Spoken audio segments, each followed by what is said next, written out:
Bismillahirrahmanirrahim. Assalamualaikum warahmatullahi wabarakatuh. Selamat datang kembali di kajian OSIS edisi Sabtu Sabtu 10 Muharram atau tanggal 29 Agustus 2020 bersama saya. Untuk tema kali ini adalah seperti yang sudah tertera di link Zoom tadi, bahwasanya tentang sifat penghuni surga atau calon penghuni surga itu sifatnya seperti apa.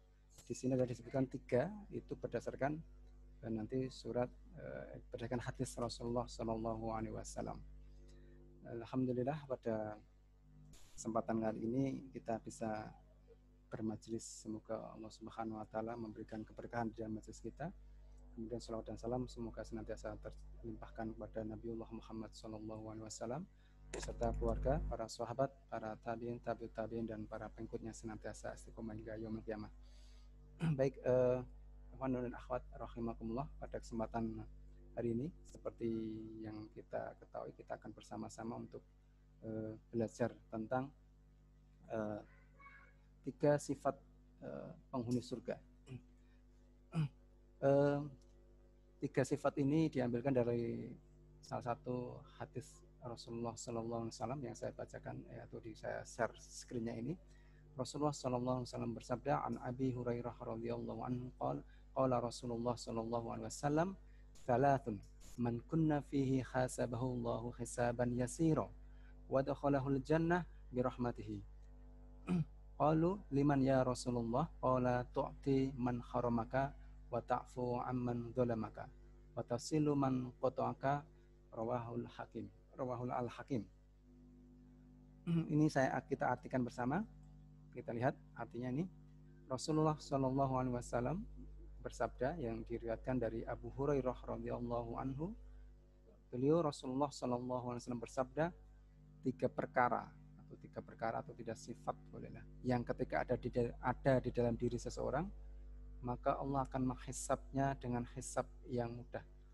Hisab itu berarti penghitungan amal ya. Jadi menghitung amal, kalau ada di antara kita nanti ada 3 perkara atau 3 sifat ini, maka Allah akan menghisab dengan hisaban yasiro atau perhitungan yang mudah, dan memasukkan jannah, widkhilul jannah, dan akan dimasukkan dalam surga dengan rahmatnya.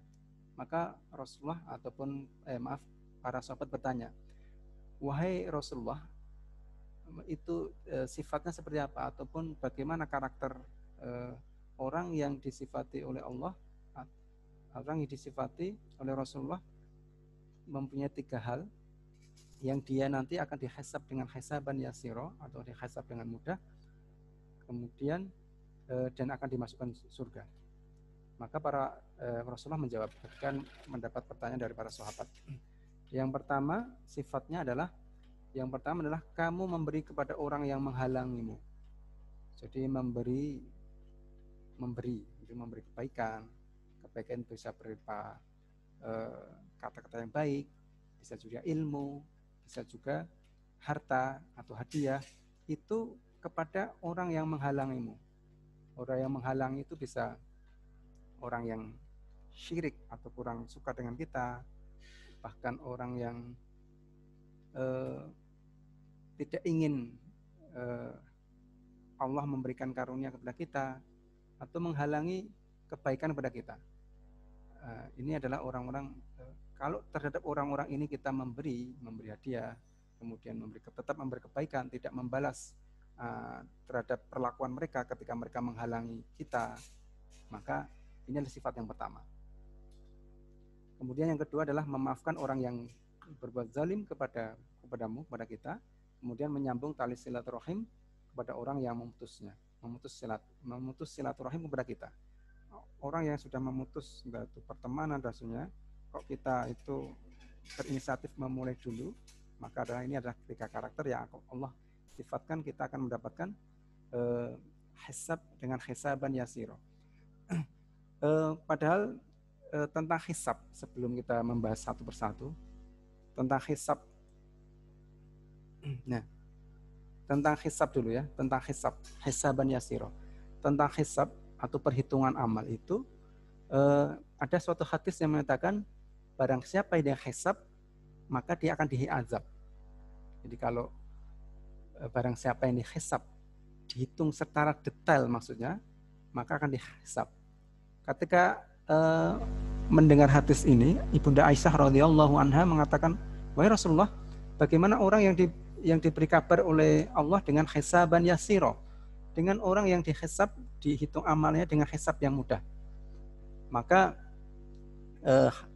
yang saya maksud adalah orang yang dihisab itu pasti diazab, maksudnya adalah orang yang dihisab secara detail, hisabnya itu secara detail satu persatu secara detail, maka pasti diazab oleh Allah Subhanahu wa taala.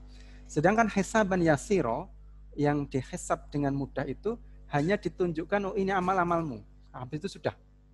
Jadi tidak sampai dihitung. Maka itulah tentang hisaban yasiro.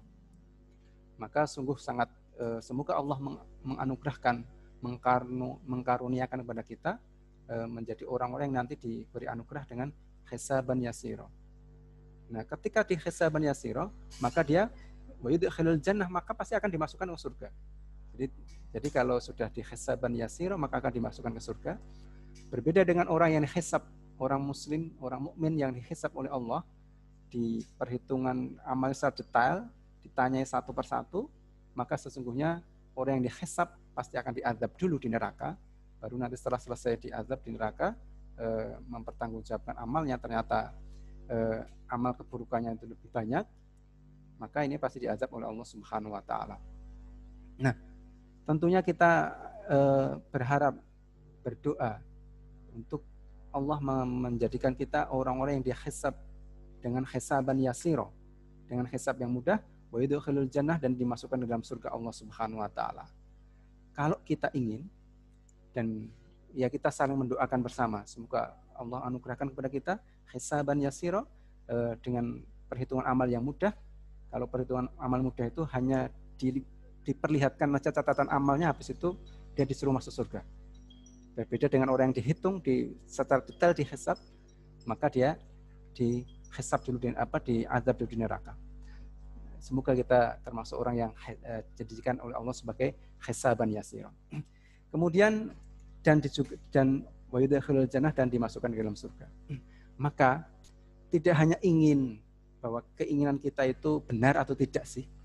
Kalau benar, maka kita akan memenuhi 3 karakter atau sifat yang akan diberikan anugerah hisaban yasiro, hisab dengan mudah, dan juga yudkhilul jannah, dimasukkan dalam surga. Maka kita harus memenuhi 3 sifat, 3 karakter. Yang pertama adalah memberi kepada orang yang tidak pernah memberi, ya, tidak pernah memberi kita ya, atau bahkan yang menghalangi hak kita. Ini sangat secara logika kok sangat sulit ya. Tetapi yang namanya kebaikan, kalau nggak pernah dilatihkan, itu ya sulit. Jadi mungkin kita terbiasa dengan memberi hadiah kepada orang yang sering memberi hadiah kita, atau memberi kebaikan kepada orang yang sering memberi kebaikan kepada kita, mentraktir kita. Mungkin kita punya teman sering mentraktir kita, kemudian kita juga gantian mentraktir. Atau ada teman yang suka berbagi ilmu.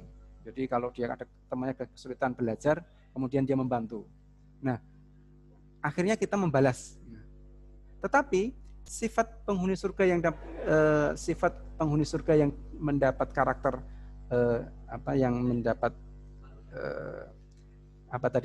mendapatkan hisaban yasiro, hisab dengan mudah, penghuni surga yang dengan masuk surganya itu langsung hanya ditunjukkan amal saja dengan hisaban yasiro itu, kalau dia itu tetap memberi kebaikan, yaitu memberi hadiah ataupun terhadap orang yang tidak pernah memberi kebaikan kepada kita. Mungkin orang yang baru kita kenal, kemudian dia sangat membutuhkan, kita beri. Kemudian bahkan atau terhadap orang yang menghalangi hak kita. Menghalangi hak kita. Jadi bawaannya itu kadang-kadang kita bertemu dengan orang-orang yang suka jahil kepada kita, kemudian apalagi memusuhi kita. Maksudnya memusuhi dalam arti tidak menyukai kita, misalnya memusuhi kita. kemudian apalagi sering berbuat buruk kepada kita dan seterusnya. Kok kemudian kita memberi kebaikan kepada orang-orang ini, atau memberi hadiah, entah memberi hadiah atau memberikan ilmu ataupun memberikan saran kebaikan dan seterusnya. Ini konteks hadis ini memang memberi hadiah atau bisa juga bisa juga kesempatan, memberi peluang kesempatan. Misalnya ada orang yang membutuhkan, misalnya kan suatu saat nanti orang dulu itu memusuhi kita, sering menjahili kita, itu sedang kesulitan, misalnya suatu saat nanti dia mencari misalnya pekerjaan, kebetulan kita mempunyai menjadi bos misalnya, kemudian dia tawarkan, oh ini saya punya lowongan kerjaan, kamu mau bekerja sama saya enggak misalnya. Itu padahal orang yang ditawarin itu sudah pernah menghalangi kita dalam kebaikan. Kemudian ini tentunya orang-orang dengan kadar keimanan yang terus diasah, orang punya karakter seperti ini. Nah, kalau kita baca ya, kalau kita memberi kepada orang yang pernah memberi dan berbuat kebaikan kepada kita, orang yang telah berbuat baik kepada kita, secara kebiasaan itu hal dianggap lumrah. Lumrah lah, wong dia sering memberi kebaikan kepada kita. Lumrahkah kita memberi hadiah kepada orang yang sering memberi hadiah kepada kita? Lumrah lah kalau kita memberi ilmu kepada orang yang sering sharing ilmu kepada kita. Tetapi karakter yang mendapatkan hisaban yasiro, masuk surga tanpa hisab, maksudnya hisaban yasiro itu tetap dihisab tapi cuma ditunjukkan amalnya saja, itu maka sifatnya itu lebih dari itu. Tidak hanya secara membalas kebaikan orang lain, tetapi dengan orang yang belum pernah berbuat baik kepada kita, dengan bahkan orang yang pernah menjahili kita, cuek kepada kita, bahkan menghalangi, kadang-kadang malah hak kita, itu ketika kita bisa memberi, maka sesungguhnya Allah akan menganugerahkan sifat ini. Kalau kita punya sifat ini, maka sesungguhnya Allah akan menganugerahkan hisaban yasiro. Allah akan menghisab kita dengan hisab yang mudah, kemudian dimasukkan dalam surga Allah Subhanahu wa taala. Itu sifat yang pertama, adalah memberi kepada yang tidak pernah memberi atau bahkan yang menghalangi hak kita. Ini sekali lagi ini harus dicoba. Jadi ketika Rasulullah menyampaikan seperti ini, berarti ini adalah perkara atau sifat yang bisa diamalkan. Jadi tidak mungkin Rasulullah itu mengajarkan suatu sifat, suatu kebaikan yang umatnya tidak bisa mengerjakannya. Tentunya berdasarkan kesungguhannya, berdasarkan kualitasnya itu nanti pahalanya berbeda-beda. Tetapi kalau kita berjuang dan juga memohon kepada Allah, maka kita akan diberikan sifat untuk bisa memberi kepada orang yang telah menghalangi hak kita ataupun orang yang menghalangi. Kemudian sifat penghuni surga yang kedua yang akan dianugerahkan hisaban yasiro, masuk surga tanpa diazab dulu, adalah sifat yang kedua adalah memaafkan orang yang pernah menzalimi kita. Wah, ini ini kan sifat baik yang sangat luar biasa. Itu perlu dilatih ya. Dilatih untuk banyak memaafkan orang lain. Maka kita perlu mencontoh salah satu sahabat yang mungkin ada yang mengatakan sahabat ini bernama Abu Dhamdham radhiyallahu anhu. Nah, suatu ketika Abu Dhamdham ini bersama para sahabat yang lain itu sedang bermajlis atau mendengarkan kajian bersama Rasulullah. Tiba-tiba Rasulullah itu bersabda seperti ini, sebentar lagi akan ada orang yang sebentar lagi akan masuk seorang calon penghuni surga. Mohon maaf ini salah ceritanya. Jadi waktu itu Amr bin As itu sedang mendengarkan taklim atau kajian bersama Rasulullah. Kemudian di tengah-tengah taklim itu Rasulullah bersabda, sebentar lagi akan masuk orang seorang penghuni surga. Maka masuklah sahabat Abu Dhamdam tadi. Masuk. Jadi mungkin kalau disebut pertama satu kali mungkin nggak pernah orang nggak penasaran. Amr bin As juga nggak penasaran. Tetapi pada majelis berikutnya itu ketika Rasulullah Shallallahu Alaihi Wasallam juga sedang berceramah ataupun sedang mengajar atau di majelis Rasulullah itu sedang ada para sahabat dan juga Amr bin As juga ada di situ. Itu di tengah beliau mengajar para sahabat itu, beliau bersabda lagi, sebentar lagi akan masuk salah satu orang calon penghuni surga. Masuklah lagi, ternyata orang yang sama, yaitu Abu Dhamdam tadi. Dia lagi. Ternyata. Nah, kemudian 2 kali kan mungkin membuat orang penasaran, iya, cuman belum ada orang yang saking penasarannya kemudian mengorek-orek, karena memang kadang-kadang para sahabat itu sungkan untuk menanyakan hal-hal yang sifatnya pribadi banget. Sehingga kemudian pada kesempatan yang lain, ketika Rasulullah bermajlis dengan para sahabat juga, sedang taklim bersama para sahabat, itu Amr bin As juga ada, itu sama Rasulullah juga bersabda lagi, sebentar lagi akan masuk salah satu orang yang akan mengajari penghuni surga. Maka masuklah lagi, masuk lagi, ternyata orangnya sama, yaitu Abu Dhamdam tadi. Oleh sebab itu, disebut 3 kali, rasa penasaran Amr bin As, sahabat Amr bin As itu langsung membuncah, maksudnya langsung ini nanti habis taklim ini ataupun habis kajian bersama Rasulullah ini, aku akan mendatangi rumah Abu Dhamdam untuk menanyakan apa sih rahasianya sehingga dia disebut oleh Rasulullah sampai 3 kali. Benarlah rencana setelah selesai mungkin bersama Rasulullah, kemudian setelah bubar semuanya, maka Amr bin As, sahabat Amr bin As radhiyallahu anhu mendatangi rumahnya Abu Dhamdam.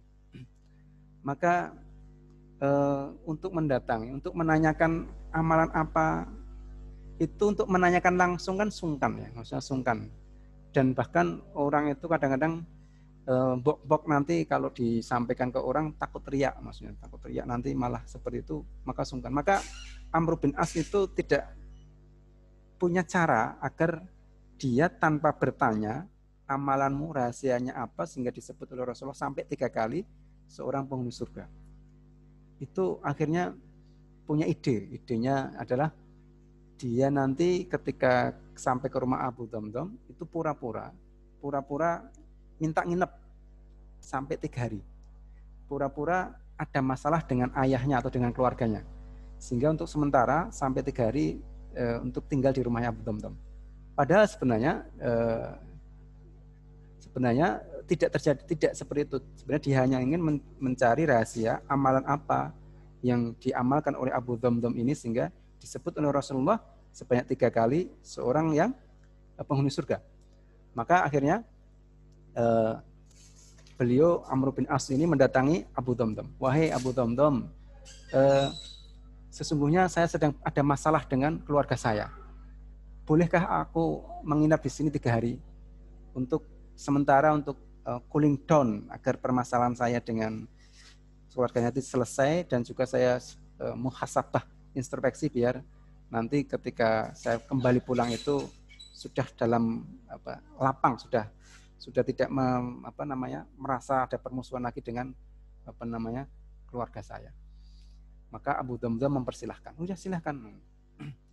Maka ini seperti seorang detektif ya, seorang Amr bin As ini. Jadi bukan mengintai. Jadi siang hari dia membantu apa kerjaan Abu Dhamdam, dibantu. Kemudian ternyata biasa saja, ya bekerja biasa, sholat jamaah ya biasa di masjid, membaca Al-Quran juga biasa. Seperti amal-amalannya siang harinya ternyata seperti amal-amalan para sahabat yang lain. Amr bin As, ini belum nampak ini. Amal apa ya? Siang hari belum ketemu nih amal yang menjadi rahasia mengapa dia diberi kabar oleh Rasulullah sebagai penghuni surga. Mungkin malamnya baru akan nampak apa amalannya, amal rahasianya. Kemudian kebetulan Abu Damdam itu ini belum menikah ya, orang mungkin masih muda ya, belum menikah. Sehingga dia tidur di kamar atau di ruangan yang satu ruangan, mungkin walaupun dipannya berbeda tapi satu ruangan. Maka ketika tidur, maka dia beliau Amr bin As ini sengaja tidak tidur, walaupun pura-pura tidur. Siapa tahu nanti sholat malam semalam suntuk sambil menangis-nangis ataupun sambil menangis karena takut kepada Allah dan sebagainya. Ternyata tidak. Malamnya itu dari habis Isya kemudian dia tidur itu ternyata tidak bangun untuk sholat malam. Loh, wah ini kok nggak sholat malam ya? Terus kemudian dan baru bangun, Abu Damdam ini baru bangun itu menjelang subuh, sudah itu mau adzan subuh dia bangun, kemudian ambil air wudhu, kemudian adzan. Setelah adzan dia sholat qabla subuh biasa seperti para sahabat. Habis itu baru ke masjid bersama Amr bin As. Hari pertama seharian siang sampai malam ternyata Amr bin As juga belum ketemu. Ini apa ya rahasianya? Belum ketemu. Sehingga akhirnya beliau mungkin hari kedua. Di hari kedua, siang harinya juga sama. Amalannya biasa-biasa saja seperti para sahabat yang lain. Malamnya juga sama. Tidak sholat tahajud. Ini bukan berarti menjas, berarti enggak sholat tahajud, enggak apa-apa ya. Maksudnya tetap ada keutamaan sholat tahajud. Cuman ini amalan yang mungkin amalan besar yang ternyata mengalahkan amal-amal tadi. Dia enggak sholat tahajud. Kemudian 2 hari. 2 hari ternyata belum dapat informasi amalan apa yang menjadi kesuksesan Abu Damdam tadi diberi gelar diberi kabar gembira oleh Rasulullah sebagai penghuni surga. Mungkin hari ketiga. Dan hari ketiga itu ternyata juga belum mendapatkan informasi ataupun data ataupun sebabnya kenapa Abu Damdam ini masuk surga, dikabarkan oleh Rasul masuk surga padahal dia masih hidup. Dan akhirnya setelah hari ketiga, yang namanya dalam Islam itu kan ada ketentuannya, menginap ataupun bertamu itu maksimal kan 3 hari. Bertamu sampai menginap itu kan maksimal 3 hari. Maka setelah 3 hari itu udah merasa udah waktunya udah limit, udah habis, dia akhirnya pamit. Dia pamit kepada Abu Damdam. Wahai Abu Damdam, sesungguhnya mohon maaf saya itu telah berbohong kepada Anda. Tapi ini bohong dalam hal batas wajar saja karena saya rasa penasaran saya untuk mengetahui amalan apa sih sebenarnya yang membuat engkau dikabarkan oleh Rasulullah sampai 3 kali. Ketika engkau mau masuk masjid itu Rasulullah sudah berkata dulu akan masuk masjid, sebentar lagi akan masuk masjid orang yang menjadi seorang penghuni surga. Dan engkau ternyata 3 kali itulah engkau. Apa rahasia amalmu? Maka Abu Damdam itu hanya berkata, amalan saya ya sebagaimana engkau lihat selama sampai 3 hari ini tidak ada apa-apanya. Maksudnya ya seperti itu. Mungkin seperti kamu, bahkan mungkin lebih baik lagi amalnya daripada amal saya lebih baik daripada kamu, wahai Amr bin As. Akhirnya yaudah kalau gitu ternyata sama saja ya. Ya sudah, akhirnya mohon pamit. Kemudian hampir sampai pintu keluar, itu Amr bin As dipanggil oleh Abu Damdam. Wahai Amr bin As, sini. Mungkin amal saya seperti yang kau lihat, tetapi ada satu amalan hati ya, atau amalan lah, yang belum kau ketahui dan mungkin ini menjadi asbab atau penyebab ketika Rasulullah memberikan kabar gembira masuk surga. Jadi begini Amru, ketika saya sebelum tidur itu, saya selalu memaafkan pada orang-orang yang telah berinteraksi dengan saya. Sebelum tidur itu saya sudah memaafkan, ya Allah, maafkanlah fulan. Ya Allah, saya telah memaafkan ini. Ya Allah, saya telah memaafkan ini. Semua orang yang telah berinteraksi dengan dia pada hari itu, dia maafkan semua. Wah, pantas gitu namanya. Oh, pantas pantas ini amalmu seperti itu. Maksudnya pantas, maksudnya karena itu amal berat. Maksudnya berat itu tidak setiap orang, misalnya siang harinya dizolimi, kemudian malamnya itu langsung bisa memaafkan. Padahal Abu Dhamdam ini rahasianya adalah dia memaafkan semua orang yang telah berinteraksi tadi siang harinya, itu di malam hari sebelum tidur itu sudah dia mengikrarkan kepada Allah, ya Allah, saya telah memaafkan si fulan, saya telah memaafkan fulan, semua orang yang telah berinteraksi dengan dia maafkan. Maka Amr bin As luar biasa. Kalau seperti itu mungkin kok kayaknya saya tidak bisa. Itu mungkin tetapi ya akan dicoba. Yang jelas tetap Amr bin As masih akan mencoba. Nah, oleh sebab itu amalan itu, amal yang kedua menjadi sifat calon penghuni surga yang kedua tadi adalah memaafkan orang yang pernah menzalimi kita. Ingat, memaafkan orang yang pernah menzalimi kita. Kalau orang yang nggak menzalimi sih gampang memaafkan. Yang sulit memang ini. Makanya semakin sulit itu kan semakin pahalanya besar. Jadi semakin tingkat kesulitan amal itu semakin besar, maka pahalanya juga akan semakin besar. Semakin sulit amalan maka semakin besar pahalanya. Kemudian yang terakhir, sifat penghuni surga yang terakhir yang mendapatkan gelar nanti hisaban yasiro, dihisab dengan mudah.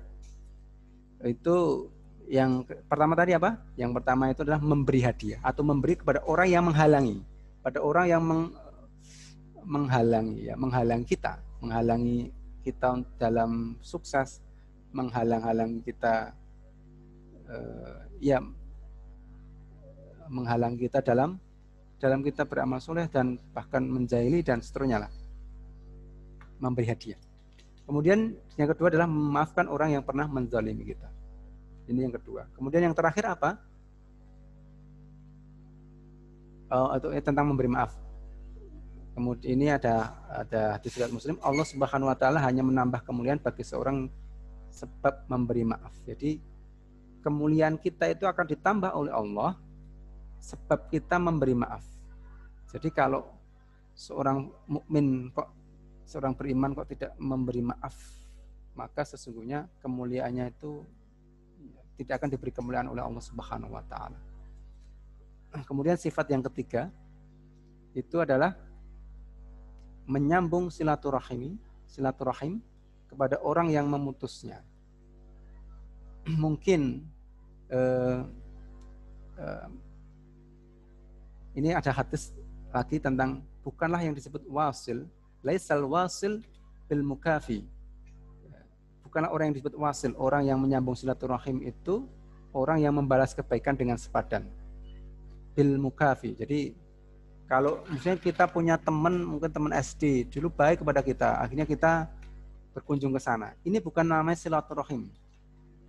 Ini namanya bukan silaturahim, maksudnya bukan menyambung silaturahim. Yang namanya walakinnal wasil, yang namanya wasil, orang yang menyambung silaturahim itu alladzi idan qata'at rahimuhu wasolaha. Yang namanya menyambung silaturahim itu adalah orang yang menyambung tali silaturahim ketika diputus.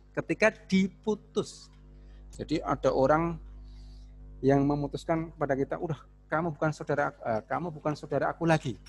Nah, udahlah kamu bukan temanmu lagi dan udahlah nggak usah datang ke rumah lagi. Udahlah nggak usah berhubungan dengan aku lagi dan sebagainya. Padahal teman-teman kita dan dia orang muslim juga, orang beriman juga. Maka terhadap orang-orang yang telah memutus silaturahim itu jangan malah kita ya udah kalau gitu putus selamanya. Jangan seperti itu. Maksudnya jangan putus selamanya, maksudnya terhadap orang-orang teman atau saudara seiman itu jangan memutus, malah saudara yang memutus silaturahim malah kita memutus juga. Maka kalau kita mampu menyambung silaturahim pada orang yang telah memutus silaturahim kepada kita, maka kita disebut sebagai al-wasil benar-benar. Dan ketika kita bisa menyambung silaturahim kepada orang yang telah memutus silaturahim kepada kita, maka sesungguhnya itu adalah karakter dari penghuni surga yang diberikan oleh Allah Subhanahu wa taala masuk surga dengan hisaban yasiro. Jadi ternyata memang sesuatu yang berat. Ketiga hal itu adalah hal-hal yang berat kalau tidak dilatihkan ya. Jadi kalau berat itu, kalau tidak dilatihkan maka berat. Kalau dia dilatihkan dari kecil, dari kecil itu udahlah. Tapi bukan buat main-main. Kamu dolimi aku ya, nanti kamu mutus silaturahim, kemudian aku nanti akan saling musuh. Bukan seperti itu. Tapi Allah tahu mana yang pura-pura, mana yang benar-benar diputus oleh, maksudnya bukan diputus oleh pacar. Ini bukan, jangan salah memahami. Kalau diputus pacar malah bagus. Masa bagus itu, ya bagus loh. Diputus dari maksiat kan berarti. Diputus dari maksiat malah bagus. Jadi tetap malah bagus. Cuman tetap harus memperlakukan setiap orang mukmin adalah saudara kita. Tetapi ingat ketika ini bukan berarti putus pacar ya, bukan. Makanya karena pacaran sendiri kan diharamkan oleh Allah Subhanahu wa taala. Kalau putus berarti malah dapat pahala. Kebaikan itu malah bagus. Ini adalah konteksnya adalah saudara. Bahkan kalau lebih dahsyat itu saudara kandung ya. Atau saudara jauh. Dan saudara karena sesuatu hal ada rasa iri dengki dari bujukan setan, kemudian dia sampai ada gara-gara warisan misalnya. Sudah diputuskan warisannya segini berdasarkan syarat Islam, kemudian dia nggak terima. Udahlah, aku nggak terima. Kalau itu sudah nggak usah hubungi aku lagi. Kita sudah bukan saudara lagi misalnya. Kemudian kita kebetulan saudaranya. Kemudian kalau beberapa saat kemudian kita berkunjung sana untuk menyambung silaturahim lagi dan seterusnya, maka itu kita menyambung silaturahim kepada orang yang memutusnya, maka sejujurnya kita akan dianugerahkan oleh Allah tadi surga dengan tanpa diazab dulu, dengan hisab yang mudah, Kesimpulannya, coba siapa yang bisa menyimpulkannya? Ada 3 ya, sifat penghuni surga yang dapat surga tanpa diazab dulu di neraka atau mendapatkan hisaban yasiro. Yang pertama adalah ya betul, memberi kepada orang, tetap memberi, yaitu hadiah kebaikan terhadap orang yang telah menghalangi. Menghalangi kebaikan kepada kita. Orang mau menghadiah kepada kita, dia menghalangi. Jangan beli hadiah kepada dia. Orang mau memberi ilmu kepada kita, tapi dia menghalangi. Udahlah, jangan diajarin dia. Orang mau memberi informasi misalnya tentang lowongan pekerjaan, dia udahlah, nggak usah, jangan dan seterusnya. Dengan orang-orang yang seperti ini, kok kemudian kita masih tetap memberi kebaikan, entah itu hadiah, entah itu pekerjaan, misalnya kalau dia butuh pekerjaan, entah itu kebaikan, pertolongan dan seterusnya, kita tetap memberi hadiah, memberi kebaikan kepada orang yang telah menghalangi kita, maka sesungguhnya adalah sifat yang pertama. Sifat yang kedua adalah memaafkan terhadap orang yang telah mendolimi kita. Yang ketiga adalah menyambung silaturahim kepada orang yang telah memutus silaturahim kepada kita. Ingat, menyambung silaturahim pada orang yang telah memutus silaturahim kepada kita. Bukan teman SD kita yang dulu pernah sudah lama nggak ketemu, kemudian kita mengunjunginya, bukan seperti itu. Tetapi yang sudah pernah menyatakan, aku sudah bukan saudaramu lagi. Pokoknya udah kita nggak usah berhubungan. Sudah dasnya, kemudian beberapa saat kemudian mungkin dirasa sudah waktunya sudah reda, kondisi sudah reda, maka dia kemudian menyambung silaturahim, kemudian menyambung kebaikan, kemudian dengan memberi hadiah dulu dan seterusnya. Maka inilah sifat yang ketiga. Semoga Allah menganugerahkan pada kita ketiga sifat ini, sehingga Allah menganugerahkan surga dengan hisaban yasiro, dengan hisab yang mudah tanpa diazab terlebih dahulu. Kemudian terakhir Ustaz tutup dengan satu kisah masuk Islamnya seorang pendeta Yahudi yang bernama Zaid bin Sanah. Zaid bin Sanah itu pura-pura, sebenarnya dia pura-pura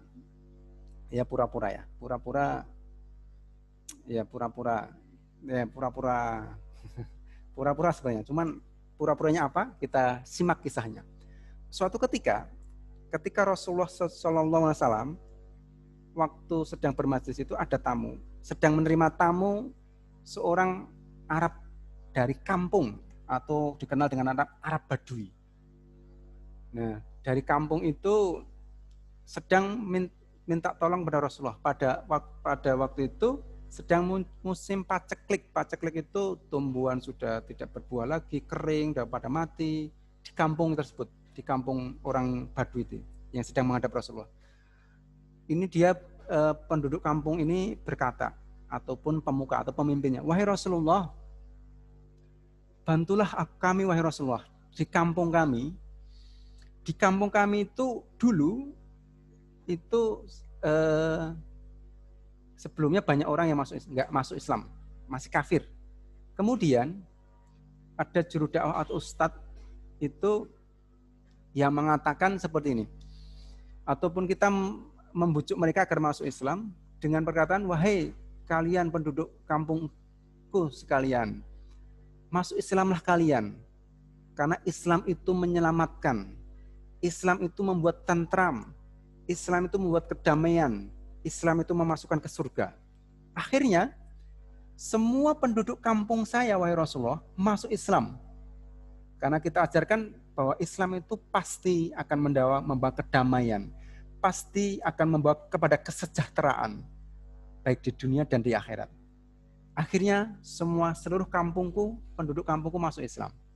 Tetapi, wahai Rasulullah, baru beberapa bulan mereka masuk Islam, itu datanglah masa paceklik. Tadi, masa paceklik itu buah, rumput udah kering, nggak ada hujan dan sebagainya. Sehingga saya khawatir mereka, penduduk kampungku itu akan kembali pada kekafiran. Karena mereka akan berpikir, loh, gara-gara masuk Islam nih, akhirnya terjadi paceklik.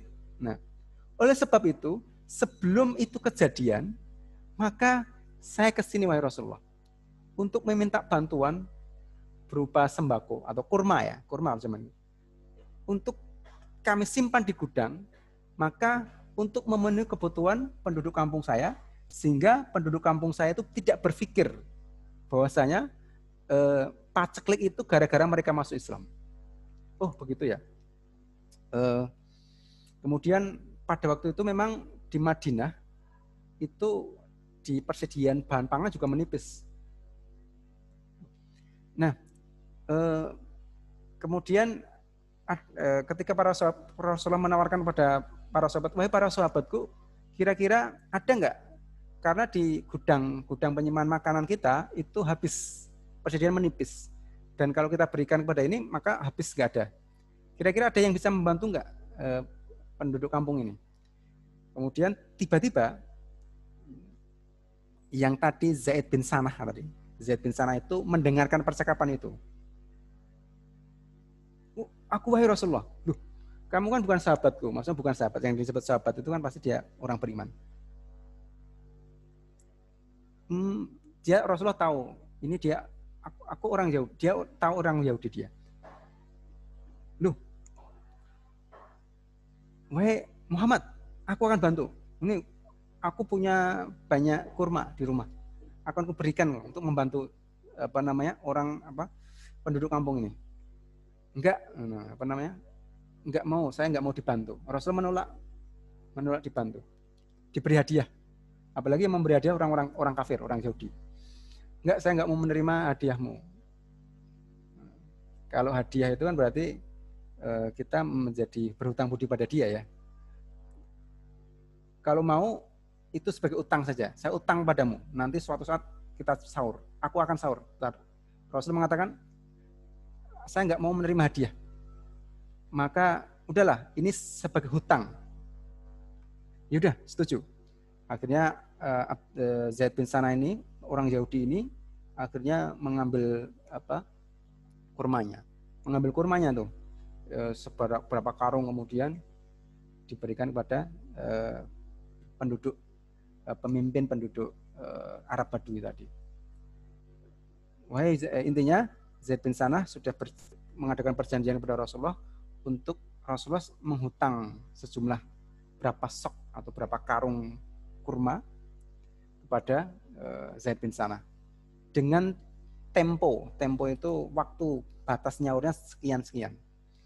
Nah, setelah itu penduduk kampung tadi pulang, kemudian beberapa kemudian berlalu dari peristiwa tersebut menjelang, sebenarnya belum waktunya terakhir ya, belum waktunya